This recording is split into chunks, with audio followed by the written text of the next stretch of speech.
জীবন আমার, সমস্যা আমার। মাথা ব্যথাটা যদি আপনার হয় তাহলে আমার পরামর্শ হইতেছে প্যারাসিটামল 3 বেলা। আমি তো নিষ্পাপ মাসুম, কিচ্ছু করি না, এমন একটা পোলা। তাই পোলা না,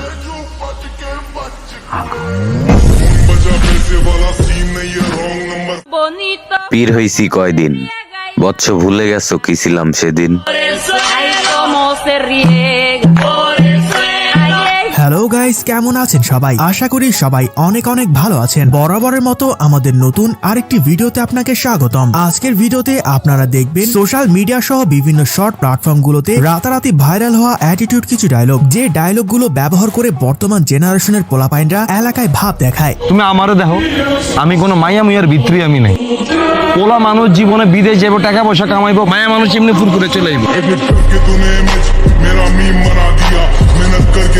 ওই সকালে নাস্তার পর একটা, দুপুরে একটা, খাওয়ার পর আর রাইতে ডিনারের পর একটা টান্না দিলে কেমন জানি লাগে, মানে কি জানি খাই নাই, অস্থির অস্থির লাগে। সুতরাং গাইস, আমাদের সাথে আপনিও অ্যাটিটিউড কাকে বলে, কত প্রকার ও কি কি সবকিছু একসাথে জানতে আজকের ভিডিওটি সম্পূর্ণ দেখার অনুরোধ রইল। কেননা শেষে এমন কিছু ডায়লগ রয়েছে যা আপনার রক্ত গরম করে দেবে।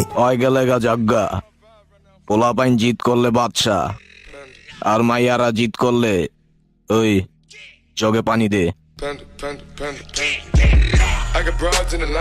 আর হ্যাঁ গাইস, ভিডিও শুরুর আগে যারা এখনো আমাদের চ্যানেলটি সাবস্ক্রাইব করেননি তারা অবশ্যই সাবস্ক্রাইব করে পাশের বেল বাটনে ক্লিক দিয়ে রাখবেন। ধন্যবাদ।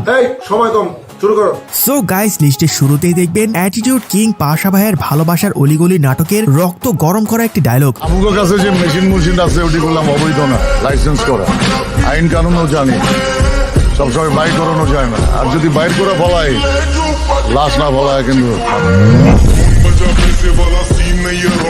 ভাই রে ভাই, পাশা ভাই মানে আগুন, তার মুখের এক একটি লাইন যেন বারুদের মতো ফুটে ওঠে। ঠিক আছে, আমরা কেস উঠায়েন না, আমরাও দেখি কি করতে পারি। পরে শহর থেকে কেউ হারাই গেলে আবার কাইদেন না। আপনি কি আমাকে থ্রেট দিতেছেন? পাশা কাউরে থ্রেট দেয় না, পাশার আওয়াজটাই একটা থ্রেট।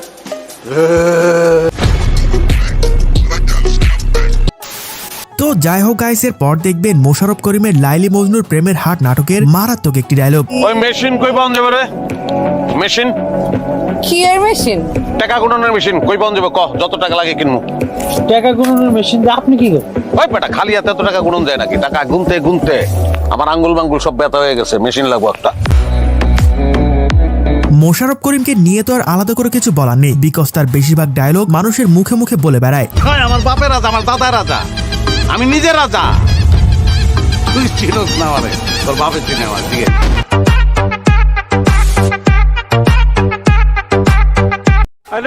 সো গাইজ, এর পরে রয়েছে নারায়ণগঞ্জের কিং শামীম ওসমানের স্টেজ কাঁপানো রক্ত গরম করা একটি ডায়লগ।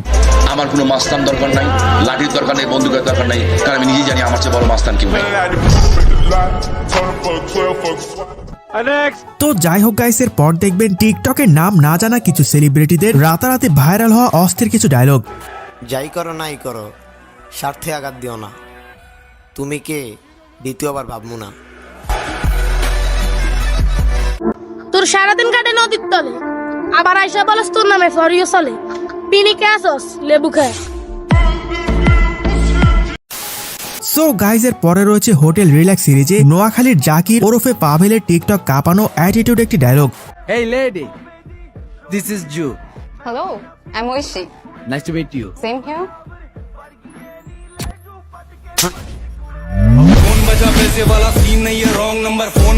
ভাবতেই অবাক লাগে, একসময় যে শুধু একটি টিভি শোতে স্ট্যান্ড আপ কমেডি করতো, আজ তার এক একটি নাটকের ডায়লগ বাংলাদেশ কাঁপাচ্ছে। আপনার জন কইলাম আমি যে হোটেল রুমটাই কিনালামু, তোর আপনার বুঝা দরকার ছিল না যে আমি কে? আমি জনি সরকার, আমার নামটাই চাই না রে, ঠিক আছে? তো যাই হোক গাইস, এর পর দেখবেন ওমর অন ফায়ারের টিকটকের ফরেউতে ঝড় তুলে দেওয়া মারাত্মক কিছু ডায়লগ। যদি 2023 সালে আমার ব্যবহারে কেউ কোনো কষ্ট পেয়ে থাকেন, তাইলে 2024 সালে তারা আমার থেকে একটু দূরেই থাকেন, কারণ সাল বদলাবে, আমি না। অভাবের সময় অপমান গায়ে লাগাইতে নাই, তাই চুপচাপ সহ্য করতেছি। একবার কাটতে দেও অভাব, অনেক ভয়ঙ্কর হইব এই অপমানের জবাব।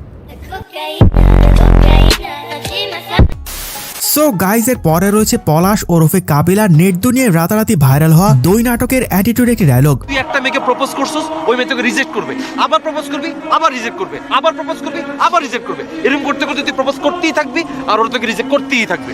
এরকম প্রপোজ করতে করতে রিজেক্ট খাইতে খাইতে এমন একটা দিন আসবে যেদিন দেখবি একটা মেয়ে আচমকা তোকে প্রপোজ করে বসছে। তখন তুই কি করবি? এদিনে মুখে জড়ায় ধরবো। নো, তখন তুই ওকে রিজেক্ট করবি।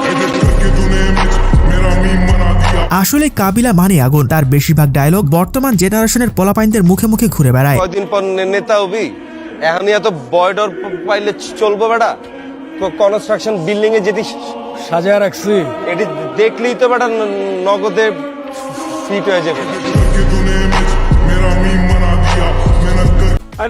তো যাই হোক গাইস, এর পর দেখবেন কেজিএফ চ্যাপ্টার 2 এ ইয়াসের সারা বিশ্বে ঝড় তুলে দেওয়া মারাত্মক একটি dialogue. Violence, violence, violence.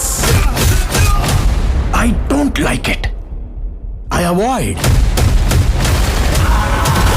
But violence likes me. I can't avoid. So guys এর পরে দেখবেন ছোট পর্দার জনপ্রিয় অভিনেতা নির্জন না হইলে টিকটক কাঁপানো অ্যাটিটিউড একটি ডায়লগ। যারা ব্যাক বেঞ্চে বসে না, which means ব্যাক বেঞ্চার্স, ওরা একটা জিনিয়াস। আর ক্লাস তো শুধুমাত্র সিলেবাস কভার করে, ব্যাক বেঞ্চার্সরা পুরো ইউনিভার্স কভার করে। আর পৃথিবীতে যত বড় বড় জিনিয়াস আছে না, সবগুলাই back benchers. Anyway guys, back bencher পোলাপাইনরা কমেন্টে আওয়াজ দিয়ে যাবেন। তো চলুন নির্জনের আরেকটি মারাত্মক ডায়লগ দেখে আসি। গুরু, তুই কিন্তু খুব বেশি বার বাড়তেছিস। প্রথম শব্দে গুরু বললি, সেকেন্ড শব্দে তুই বলে সম্বোধন করতেছিস। রেসপেক্ট করবি না ইনসাল্ট করবি আগে ডিসাইড কর। আই গেস তুই রেসপেক্ট করবি, কারণ ইনসাল্ট করার রাইট তোর আমি দেই। তো যাই হোক গাইস, এর পর দেখবেন সোশ্যাল মিডিয়ার জনপ্রিয় content creator emotional man Liton ভাইয়ের অস্থির কিছু ডায়লগ। আমার বাবা আমার গর্ব না হলেও আমি কিন্তু আমার বাবার গর্ব হয়েছি।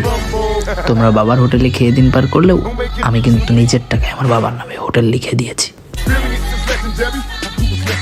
শিয়াল অনেক চালাক হওয়া সত্ত্বেও মানুষ কুকুর পোষে, কারণ জীবন চলার পথে চালাক নয়, বিশ্বস্ততার প্রয়োজন। তো যাই হোক গাইস, সর্বশেষ এখন দেখবেন টিকটক কাঁপানো সেলিব্রিটিদের রাতারাতি ভাইরাল হওয়া অ্যাটিটিউড কিছু ডায়লগ। কাকে খুঁজতেছো? আমাকে? আমি তো হারিয়ে গেছি প্রতিষ্ঠিত হওয়ার শহরে। বাপের হালাল টাকা খায়া বড় হইছি, একটু জমিদারি ভাব তো থাকবেই। সো গাইজ, আজকে এই পর্যন্তই। দেখা হচ্ছে পরবর্তী কোনো ভিডিওতে নতুন কিছু নিয়ে। এতক্ষণ সাথে থাকার জন্য ধন্যবাদ।